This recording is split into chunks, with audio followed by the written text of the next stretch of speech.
Un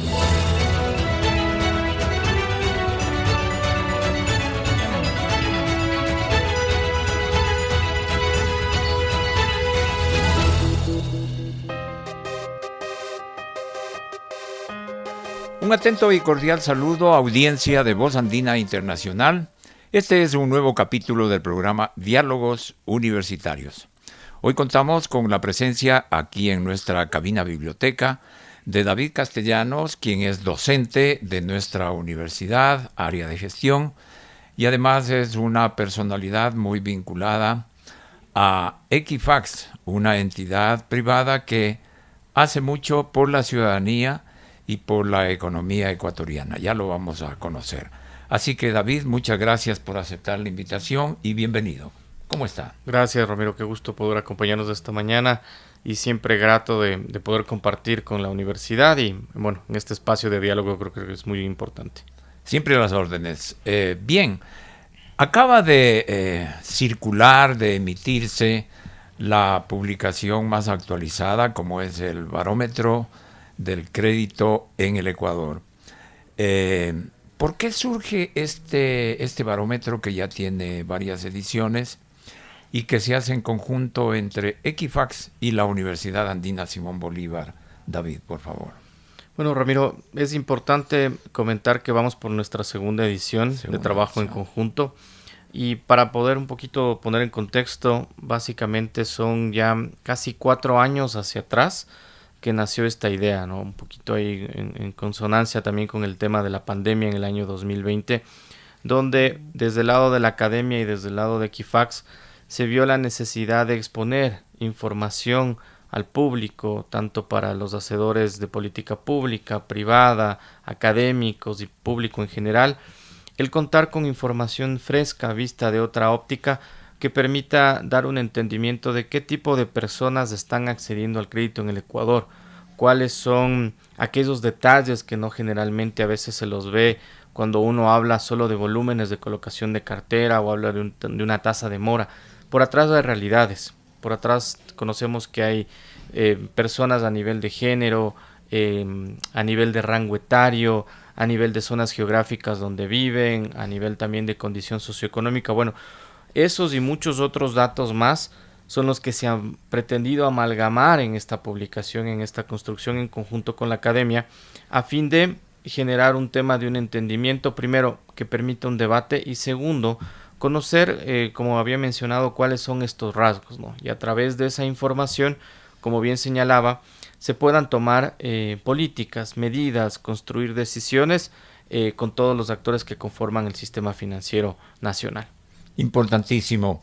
Ahora, a partir de los datos del barómetro, hagámoslo con su indicación respecto a cuáles son las personas, grupos, etcétera, que son los que más acceden, piden, solicitan el crédito en el Ecuador. No, Ramiro, creo que al inicio es importante mencionar que el estudio en este caso trabajó con más de 10 millones de registros de datos crediticios. Cuando hablamos de esa volumetría de información, pues obviamente no se la puede manejar en un computador normal si queremos también darle la connotación y ahí se hablan de estos procesos de Big Data, de manejo de información. Al poder trabajar con ese gran número, ese océano de datos y combinándolos obviamente con la experiencia de la academia, de los docentes que también han sido partícipes, hemos podido determinar y generar hallazgos que son importantes, como que, por ejemplo, la brecha de acceso a crédito entre hombres y mujeres se ha ido reduciendo, ¿no? Si bien todavía existen diferencias entre hombres y mujeres, como no solo sucede en Ecuador, sucede en Latinoamérica y en otros países, nos permite evidenciar que hoy en día ya son cerca de 33 créditos los que se vienen generando en las mujeres respecto a los hombres, todavía hay una diferencia, pero con una particularidad, que hemos visto que en función también a la información del censo económico que lo publicó el INEC en el año 2020, las mujeres cabezas de hogar en el Ecuador, es decir, aquellas que lideran un hogar, aquellas que se preocupan no solo por el bienestar personal, sino también financiero, son 38 de cada 100.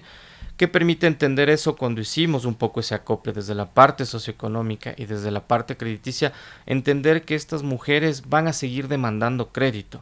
¿no? Y al saber que son 38 de cada 100 y que acá tenemos entre 33 y 34 créditos que se destinan a las mujeres, hay una probabilidad de ir generando productos diseñados a este grupo etario.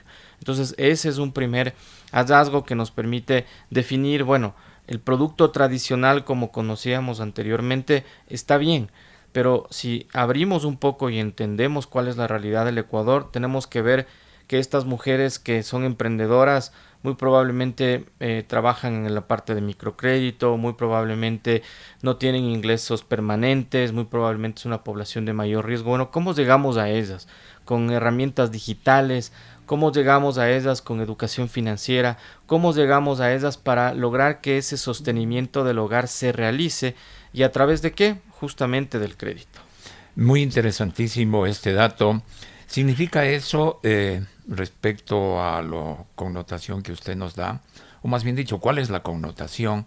¿Hay un avance de la mujer en los aspectos económicos, un desarrollo, un mayor interés por estar y contribuir a la economía del país? Sin duda, no solo desde el hecho de que a nivel de número de habitantes las mujeres siguen siendo más representativas en número que los hombres, pero vemos que obviamente hoy es un grupo que ha incrementado sus posibilidades, inclusive en acceso a educación. Recordemos que esta sí ha sido un tema de lucha, de desarrollo, pero hoy vemos inclusive ya comités a nivel directivos en empresas. Es el caso de Equifax, donde el comité, por ejemplo, de liderazgo son más mujeres que hombres.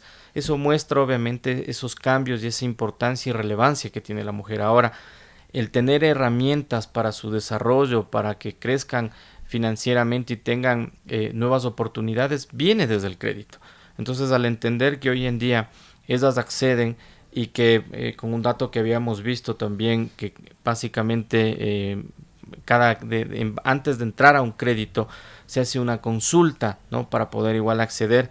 Esas hoy en día están liderando, al menos en los 2 últimos años, con el 47% respecto también a lo que están haciendo frente a los hombres. Entonces, ¿qué identifica eso, Ramiro? Que ya sabemos que han incrementado y se está reduciendo la brecha, todavía a cuentagotas, pero se está reduciendo. Pero por el otro lado hay un universo de demanda de estas personas, de este sector que requiere productos. Entonces, las instituciones financieras, al tener esta información, puedan diseñar o reenfocar sus productos hacia estas mujeres, ¿no? Ese es el reto, eso es lo interesante justamente del estudio, en que a través de este tipo de información, como digo, podemos dar una vista y entender cuál es el perfil, bajo qué connotación y desde qué estrato están llegando las personas o las que no están llegando, para entender que hay una oportunidad, no quedarnos quizás solo con aquellas personas que hoy en día ya están accediendo a crédito, sino que qué pasa con el resto. ¿Y cómo mira el barómetro la situación de emergencia, de salida que han tenido en este lapso las MIPYMES, ¿no? Medianas, pequeñas empresas? ¿Hay información sobre esto?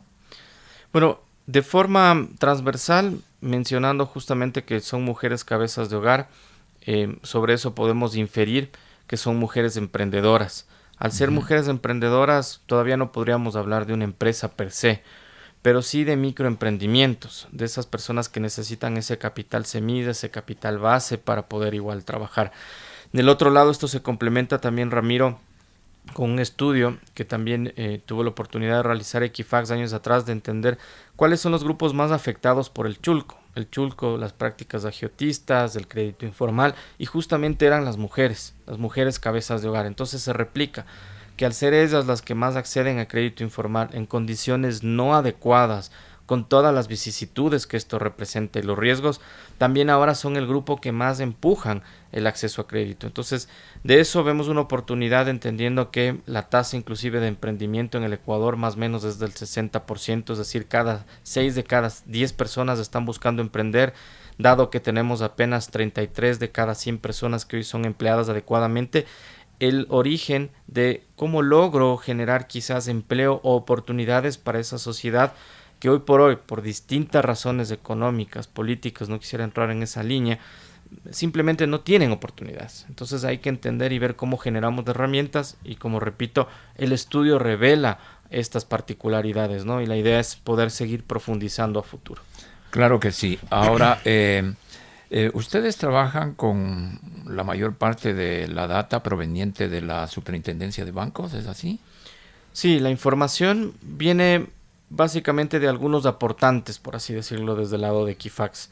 La información que reportan los entes de control, la Superintendencia de Bancos, como lo mencionó, pero también la Superintendencia de Economía Popular y Solidaria. A eso también Equifax tiene aportantes de todas aquellas empresas o sectores que generan venta a crédito, ¿no? Usted recordará que una empresa en particular trabaja crédito con los proveedores. Bueno, toda esa evaluación de a qué proveedor puedo darle crédito también pasa por Equifax. Entonces eso nos permite tener un compendio de entender lo que pasa en las diferentes vertientes en las que se produce el crédito. Si bien en lo otro usted tiene una definición clara de una operación a crédito, lo otro que también es una venta a crédito, también corresponde al hecho de entender cuál puede ser ese carácter o hábito de pago que tienen las personas. Entonces, como he mencionado, y hemos trabajado con más de 10 millones de datos durante este tiempo, Ramiro. ¿Y cuál es el mayor problema que se determina tienen las personas, grupos, entidades en acceder al crédito en nuestro país? ¿Se determina eso? Sí, bueno, quizás creo que puedo responder con otro dato importante que ha sacado el estudio. Me gusta mucho la frase que dice dato mata relato, porque finalmente la información es fría, ¿no? Los números no son buenos ni malos, sino son lo que son. Pero entender, por ejemplo, que 4 provincias, entre las amazónicas, Zamora, Chichipe, Napo, Pastaza, Sucumbíos, y sumando Galápagos, ¿no?, que básicamente estaríamos hablando de todo el sector del oriente ecuatoriano más la región insular, apenas representan el 3% del monto total que se coloca en el país. ¿Qué quiere decir eso? Que tenemos provincias que poblacionalmente son menos densas, es correcto, pero que todavía en la sumatoria son muy pequeñas, todavía están alejadas. Entonces, no quizás queramos hablar de sesgo, sino de una oportunidad. ¿Qué hacemos para que estas personas se formalicen? ¿Qué hacemos para que accedan a mayor crédito? ¿Qué hacemos para que también a veces esa migración que se da hacia las grandes ciudades no necesariamente tengan que darse si tengo oportunidades de crédito para que negocios, para que actividades comiencen a fomentarse en la propia zona? ¿Por qué lo digo así? Porque si quitamos Pichincha y Guayas, que básicamente en conjunto representan el 48%, vemos que hay una alta concentración. Entonces la idea es decir, ¿qué hacemos más por el país? Interesante es ver, por ejemplo, que hoy en día Manabí representa el 6.5% del total del monto que se ha colocado en los últimos 5 años.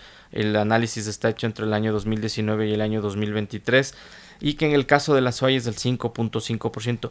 Solo en 2 provincias, que no son ni la cabecera administrativa como Quito, ni la cabecera comercial como lo es Guayaquil por el tema del puerto, ya estoy mencionando 2 provincias que en conjunto representan el 12%. Entonces, ¿cómo logramos que estas otras provincias que de alguna forma están caminando pero de forma lenta todavía puedan seguir desarrollándose? Ese es otro de los retos. Entonces, estos hallazgos, como señaló Ramiro, permiten justamente dar ese entendimiento. ¿Por qué nos llegamos? ¿Por qué no hay productos? ¿Cómo logramos? ¿Cómo mejoramos la capilaridad en esos sectores? ¿Es necesario quizás dar mayor educación financiera para que la gente a través de sus celulares inteligentes acceda a un servicio financiero en lugar de poner una agencia? Esas son respuestas que las podríamos ir trabajando apoyadas en esta información.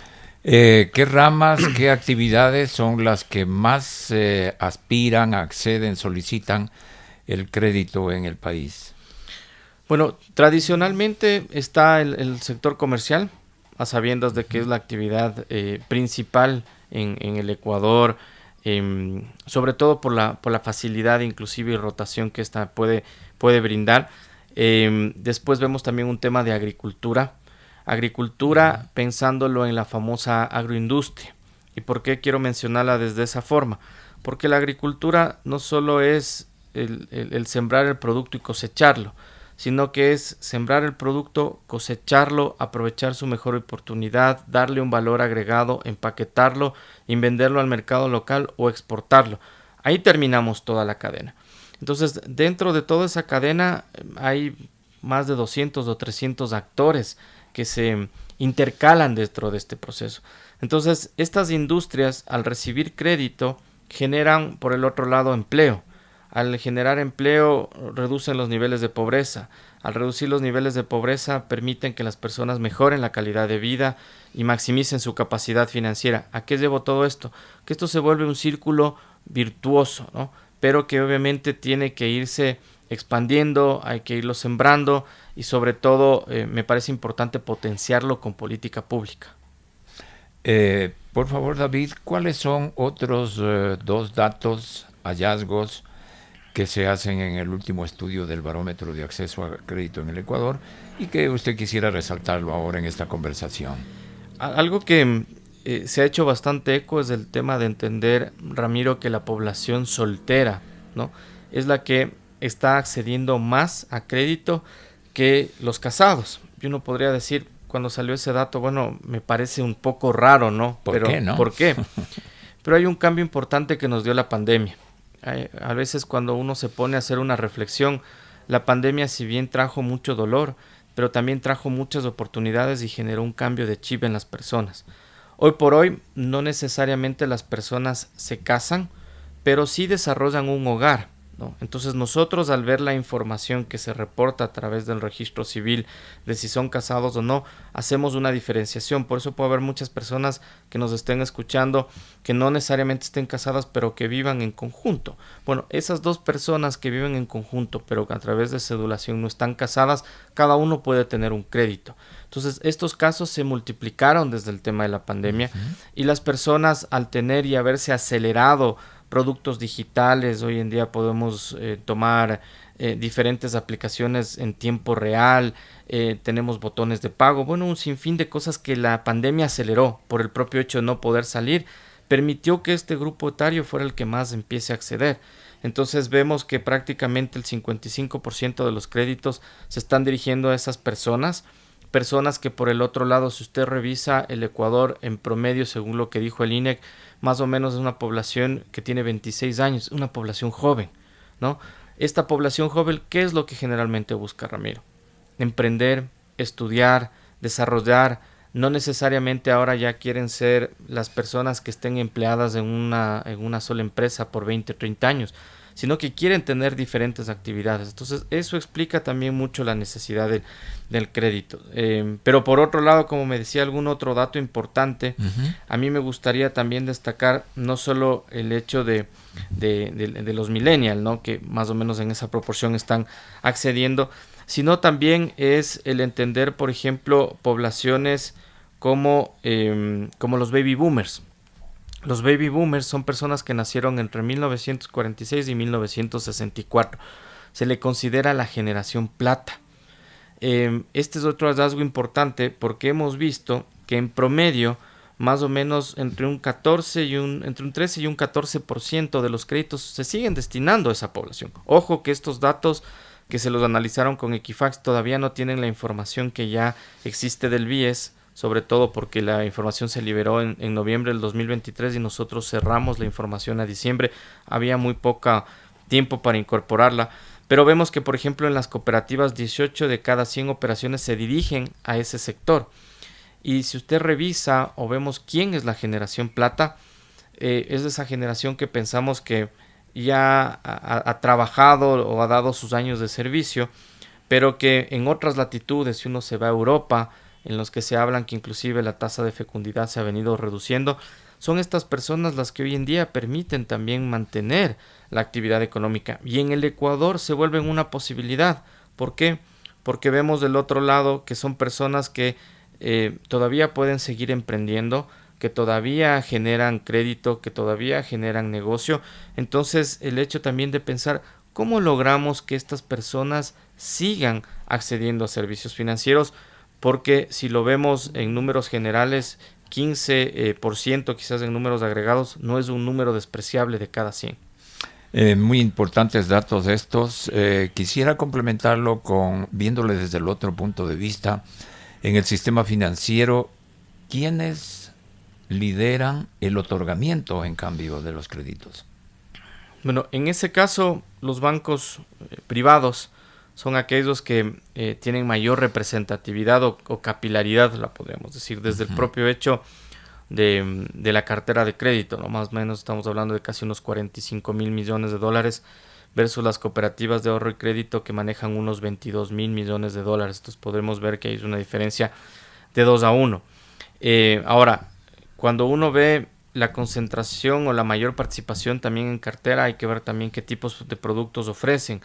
Hay que entender que en muchos casos cooperativas y bancos, si bien hoy día tienen clientes compartidos, pero lo significativo ha sido buscar, más la banca pública, que sean complementarios, es decir, tratar de llegar a grupos distintos, ¿no? Entonces, grupos quizás de mayor riesgo puedan ser atendidos en zonas rurales por cooperativas. Esa fue la idea también de que nazcan en su momento las cooperativas.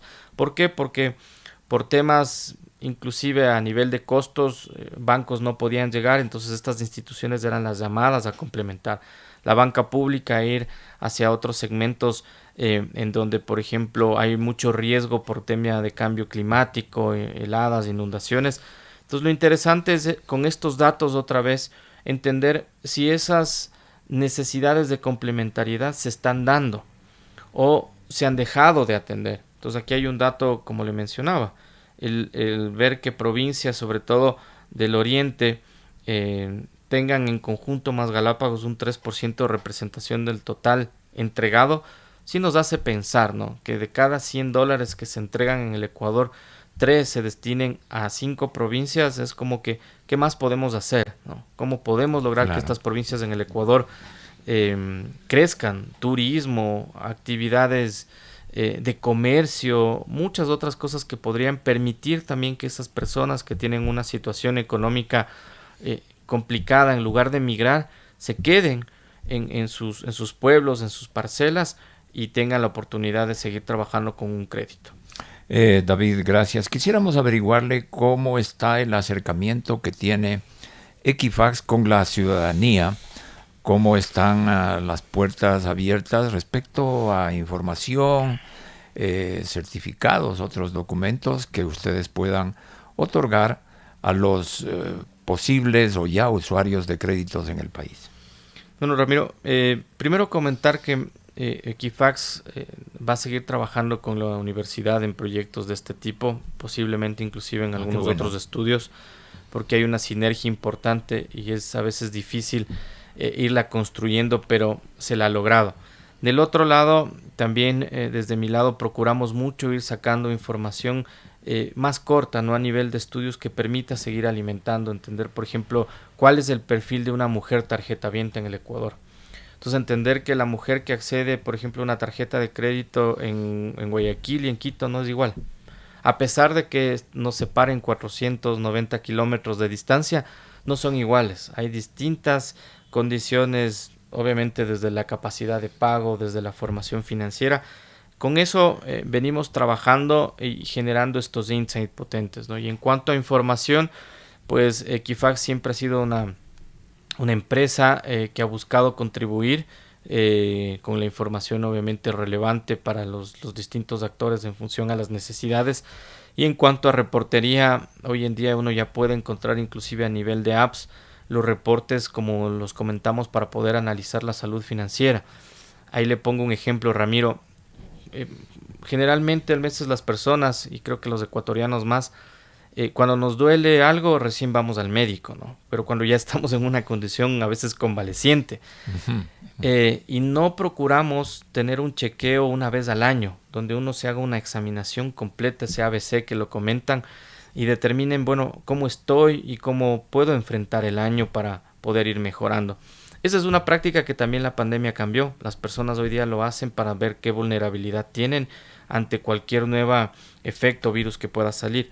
Pero haciendo esta analogía es también entender si nosotros como ecuatorianos entendemos cuál es mi salud financiera, a quiénes debo, cuántas tarjetas de crédito tengo, cuántos créditos he tomado, estoy ahorrando, estoy haciendo inversiones, estoy cumpliendo con los pagos que me corresponden o estoy pidiendo diferimientos, estoy buscando plazos. Bueno, esa información Hoy en día, cuando las personas van al buró de crédito, van a Equifax y consultan su score, porque yo ir a consultar no tiene ninguna dificultad o no me afecta el score, por ejemplo, como tradicionalmente se lo dice, pero yo voy a consultar por entender cuál es mi salud financiera. Deberíamos tener ese hábito para ver que finalmente estoy cumpliendo y no esperar que en algún momento cuando quiera ir a hacer una operación, como nunca he visto ni me he olvidado que dejé de pagar alguna factura, inclusive puede ser alguna factura de luz, agua o servicio de telefonía, después me condicione en no poder tener un buen score. Entonces, la salud financiera debería tener un hábito similar a la salud como tal de una persona, ¿no? Y esa información hoy en día existe y está disponible hacia el público. Magnífico. ¿Y está dispuesto al público, a las órdenes del público también el contenido del barómetro? ¿Dónde se lo puede consultar, ver, obtener? Bueno, es grato para mí comentar que la universidad ya lo ha subido a su biblioteca. Inclusive está en nuestra página web. Ustedes pueden ingresar y bajar todo el estudio sin ningún problema. También está subido en la página web de Equifax. ¿Cuál es? www.equifax.com, donde pueden igual consultarla. Y lo interesante, nuevamente, como digo, Ramiro, si bien también hay ejemplares físicos que la universidad los maneja acá, el poder manejarlo de forma digital ayuda a que se multiplique, ¿no? Y que la gente lo pueda revisar. Más bien la invitación es a que lo puedan leer, si es que existen igual. Estamos pensando también en la universidad ver también si recopilamos sugerencias de información para seguir ampliando este espectro que pueda ser nutrido también desde los estudiantes, desde los pensadores. Importante también si se pueden ahí generar reflexiones y que puedan comunicarlas internamente a la universidad. Que haya muchos éxitos en esta última propuesta. Les recuerdo que además la página, el portal web de la Universidad Andina Simón Bolívar es www.uasb.edu.es. Queremos agradecer muchísimo a David Castellanos, docente de la Universidad Andina Simón Bolívar y un activo participante en la organización Equifax. Las dos instituciones en conjunto acaban de circular, promover y emitir el barómetro de acceso al crédito El Ecuador 2024. Hasta una próxima oportunidad, David. Muchas gracias, Ramiro. Encantado de compartir y éxitos desde ya. Y gracias a ustedes, audiencia de Voz Andina Internacional, por estar en Diálogos Universitarios de Voz Andina Internacional.